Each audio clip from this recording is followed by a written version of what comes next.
បាងកកធ្លាក់ក្នុងភាពអាសន្នសាជាថ្មីក្រោយលេចចេញនៅស្នាមប្រេតថ្មីៗនៅតាមផ្លូវនិងអាគារ Boostrong ឆ្ងាញ់រសជាតិដិតជ្រៅ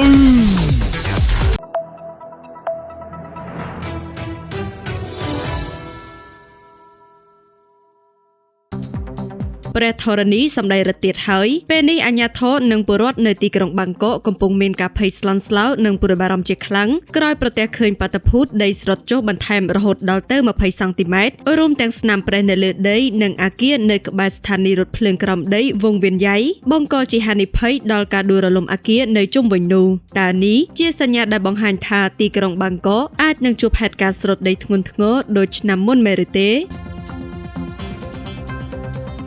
យោងតាមការចុះផ្សាយរបស់សារព័ត៌មានក្នុងស្រុកថៃឬគល់នៃគ្រោះថ្នាក់នេះគឺបណ្ដាលមកពីការធ្លាយនិងជ្រាបទឹកក្រោមដីយ៉ាងខ្លាំងចូលទៅក្នុងរូងនៃគម្រោងសាងសង់ផ្លូវរថភ្លើងក្រោមដីត្រង់ចំណុចវងវៀនយ៉ៃនេះតែម្ដងលំហូរទឹកក្រោមដីដ៏ខ្លាំងបានអូសទាញយកស្រទាប់ដីខ្សាច់នៅខាងក្រោមហូរដាច់ទៅជាមួយបណ្ដាលឲ្យដីស្រទាប់ខាងលើបាត់បង់លំនឹងរួចស្រុតចុះភ្លាមៗរហូតដល់ទៅ20សង់ទីម៉ែត្រនិងបង្កើតជាស្នាមប្រេះវែងៗគួរឲ្យខ្លាចពេញដងផ្លូវអ្វីដែលកាន់តែរន្ធត់ជាងនេះទៅទៀតនោះគឺក្រុមវិស្វករបានរកឃើញថាអគារពាណិជ្ជកម្មដែលស្ថិតនៅក្បែរនោះចាប់ផ្ដើមមានសភាពលំអៀងបន្តិចម្ដ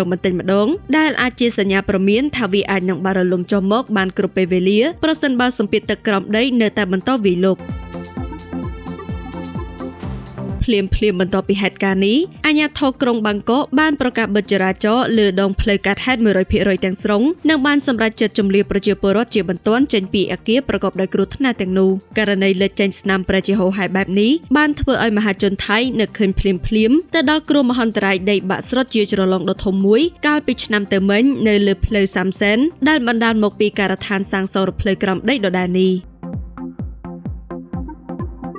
បើទោះបីជាពេលនេះអាជ្ញាធរនិងក្រុមវិស្វករកំពុងតែគ្រប់គ្រងស្ថានភាពយ៉ាងយកចិត្តទុកដាក់ក៏ដោយប៉ុន្តែវាក៏បង្ហាញឲ្យឃើញថាហានិភ័យនៃគ្រោះធម្មជាតិនិងបច្ចេកទេសសំណង់ក្រោមដីនៅតែជាចំណុចរស័ព្ទដែលត្រូវតាមដានយ៉ាងហ្មត់ចត់បំផុតអ្វីដែលសំខាន់បំផុតនៅពេលនេះគឺការធានាបាននូវសុវត្ថិភាពអាយុជីវិតរបស់ប្រជាពលរដ្ឋនិងការបន្តតាមដានស្ថានភាពដីប្រេះស្រុតនេះ24ម៉ោងដើម្បីកុំឲ្យមានមហន្តរាយដីបាក់ដោយកាលពីឆ្នាំ